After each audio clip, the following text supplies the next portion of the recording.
What disturbing rumor turned out to be true at your school? When I was a senior in high school, we had a new teacher join the faculty to teach health and home economics. She was probably about 26 years old and very, very attractive. Everyone was talking about the hot new teacher. As I was senior class president, I needed a new faculty advisor since my previous advisor of 3 years retired at the end of my junior year. About 2 weeks later, the principal called me into his office and informed me that the new hot teacher was going to be our new class advisor for the rest of the year. As a result, she and I spent a lot of time together, at school and off campus, organizing and running myriad events to raise money for the class, plan the prom, field trips, etc. Soon, the rumors started flying around that she and I were messing around. This was completely false.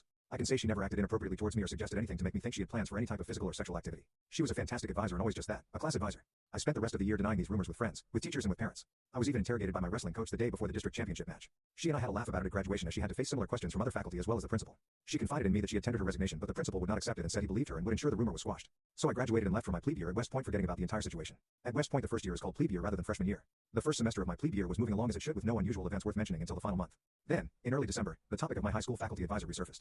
One night when I was studying, there was a knock on my door and the company tactical officer, a regular Army captain, walked in and told me to report to his office immediately as there was a phone call for me from the Dover Police Department. Now, I immediately assumed it was my brother playing some kind of twisted joke on me since he was a captain in the very same police department waiting for me on the phone. Since my TAC was standing right behind me, I answered the phone as we were taught. Cadet Kerwick speaking. How may I help you, sir/ma'am? I immediately recognized the voice on the other end. It was not my brother but a close friend I had grown up with and known for over 15 years.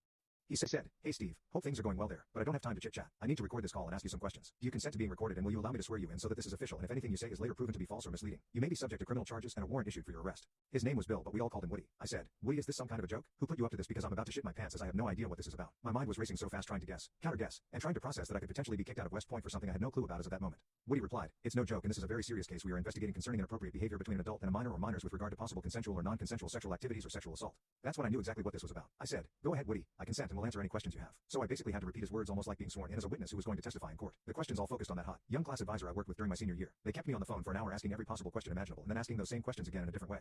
I answered every one honestly and candidly, but at the 1 hour mark I was becoming agitated as it seemed like they were on a witch hunt and were going to keep asking questions until they got an answer they liked. So I spoke up and said, "Gentlemen, you can continue to ask me these questions in any order or format that you desire, but I can assure you that my answers will not change because they are truthful and there was never one moment where Ms. X acted inappropriately in front of me. She was always completely professional and never even insinuated at something that would cross the line between teacher and student." Following that statement, they had no further questions and told me they would contact me again if they needed to follow up or get additional details. My TAC could see I was visibly shaken, so we talked for another hour and I told him everything about the situation. He never had to ask me if I was being truthful because every cadet adheres to a strict honor code that becomes part of who we are. That code states that a cadet shall not lie, cheat or steal, nor tolerate those who do. He told me that I handled things professionally and can hold my head high if I ever return home for a visit. And that was that. I went back to my studies and prepared for my final exams and went home for a short Christmas break. That's when I found out that my teacher, my class advisor, had been found guilty of having a relationship with someone in the current senior class. That relationship was sexual and he was a minor. Seems the student ran around bragging to everyone that he was doing it with a hot teacher. I don't know if it was true or if he made it up. What was true was that she was fired from her job and never allowed to teach again. She had to register as a sex offender for the rest of her life. She lost everything, family, friends, money, possessions, and had to serve time as an inmate in a state correctional facility. If you ask me what I think, I don't believe it. I know the kid who was allegedly in a relationship with her. He was a complete jerk, loud mouth, not smart, not smooth, not good looking, and most of all, he was a liar and a storyteller who would say anything if he thought it would make him look cool.